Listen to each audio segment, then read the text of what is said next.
अच्छा, हमने आज पढ़नी है आईआर स्पेक्ट्रोस्कोपी। आईआर स्पेक्ट्रोस्कोपी पढ़ने से पहले मैंने आप लोगों को बता दिया है कि स्पेक्ट्रोस्कोपी क्या होती है। वो प्रीवियस वीडियो आप उसके लिए देख सकते हैं। और अब आईआर स्पेक्ट्रोस्कोपी को हम स्टार्ट करते हैं। आईआर स्पेक्ट्रोस्कोपी असल में यूज़ क्यों होती है? IR stands for infrared radiations. और ये यूज़ इसलिए होती है ताकि हम आइडेंटिफाई कर सकें किसी मॉलिक्यूल को कि उसमें कौन सा फंक्शन ग्रुप है। और अगर हमें उसके फंक्शन ग्रुप का पता चल जाएगा तो हमें उसकी प्रिपरेशन, उसके केमिकल रिएक्शंस और उसकी प्रॉपर्टीज़ के बारे में पता चल जाएगा। तो इस वजह से ये बहुत इंपॉर्टेंट क्लास है केमिस्ट्री की, स्पेक्ट्रोस्कोपी। इसको इसलिए ध्यान से पढ़ना पड़ता है। और इसकी जो चीज़ें हैं वो थोड़ी कॉम्प्लेक्स हैं, लेकिन अगर इंसान समझ ले उसको तो वो बिल्कुल भी कॉम्प्लेक्स नहीं लगती हैं।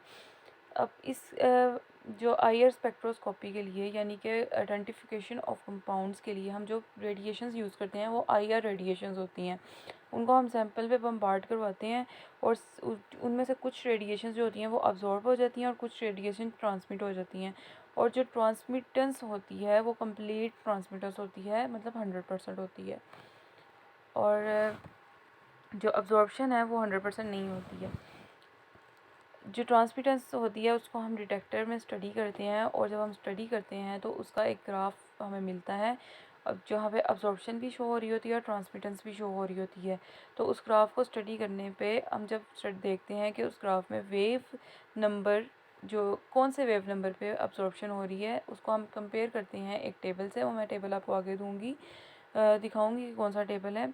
उस टेबल से हम कंपेयर करते हैं और हमें पता चल जाता है कि यहाँ पे ये वन मॉलिक्यूल था। फॉर एग्जांपल फॉर्मल्डिहाइड में ले लेती हूँ, उसकी 400 पे अब्जॉर्प्शन हुई है। तो मैं उधर टेबल में देखूँगी कि 400 किसकी वैल्यू है। तो 400 अब्जॉर्प्शन वैल्यू आ रही होगी फॉर्मल्डिहाइड की उस टेबल पे, तो मुझे पता चल जाएगा कि ये कंपाउंड कौन सा है, फॉर्मल्डिहाइड है। ठीक है, अब मैं आपको शुरू से सारा बता देती हूँ, इसका प्रिंसिपल और कॉन्सेप्ट। इसका कॉन्सेप्ट अगर आपको क्लियर हो जाएगा ना ये स्टार्ट में, इसका प्रिंसिपल जो है, तो आपको पूरी आईआर स्पेक्ट्रोस्कोपी, इसकी जो अंदर जो छोटी छोटी टर्म्स हैं वो आपको पूरी क्लियर हो जाएंगी। अब सबसे पहले हम सोर्स को देखते हैं। ये देखें सोर्स क्या है इसकी, आईआर रेडिएशंस। और आईआर रेडिएशंस जो होती हैं वो डिफरेंट वेवलेंथ की होती हैं। ये नहीं होता कि एक वेवलेंथ है। और ये लाइट पे कंसिस्ट होती हैं, मतलब फोटोन्स ऑफ लाइट। ठीक है, और इनकी एनर्जी होती है स्पेसिफिक। जब एनर्जी बम्बार्ड होती है किसी सैंपल पे तो फिर वो अब्जॉर्ब हो जाती है या उसमें से ट्रांसमिट हो जाती है। ठीक है, ये हमने देख लिया कि सोर्स क्या होती है, ये रेडिएशंस होती हैं।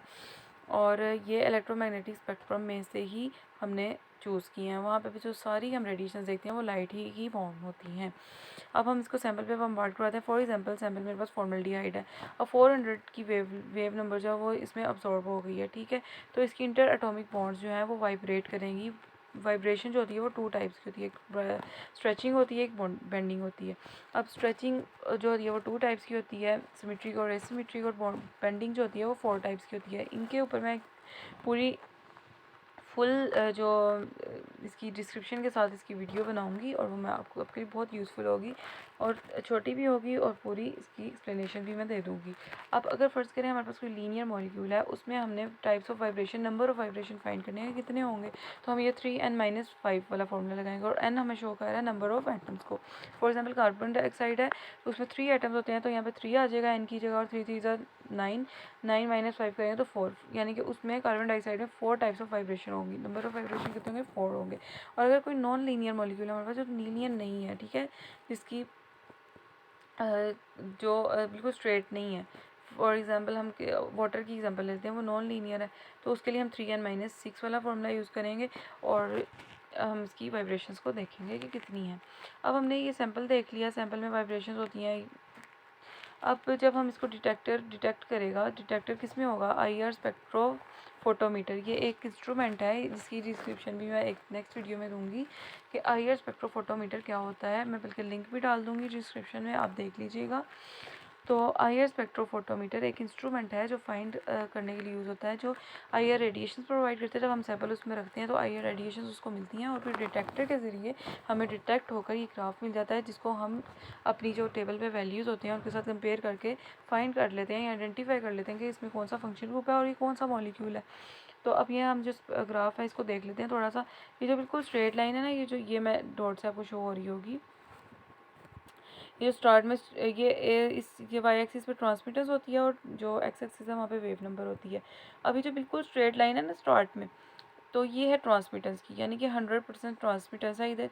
और जब ये नीचे जा रहा है, ये ग्राफ नीचे जा रहा है ये, और ये अब्जॉर्प्शन को शो कर रहा है। जितनी ट्रांसमिटेंस कम होगी उतनी अब्जॉर्प्शन ज़्यादा होगी। ये बात जाहिर सी बात है, जितनी अब्जॉर्ब हो जाएगा तो ट्रांसमिट उतना ही कम होगा। अब यहाँ पर सिर्फ 20% ट्रांसमिटेंस है, 400 जब इसकी वेव नंबर था, ठीक है। और यहाँ पे 500 वेव नंबर था, यहाँ पे पेंडिंग हो रही थी इसकी। तो हमने यहाँ पे 30% ट्रांसमिटेंस है और यहाँ पे 70% जो है इसकी अब्जॉर्प्शन है। अब इसमें दो रीजन्स होते हैं, एक अब्जॉर्प्शन रीजन होता है, एक फिंगरप्रिंट रीजन होता है।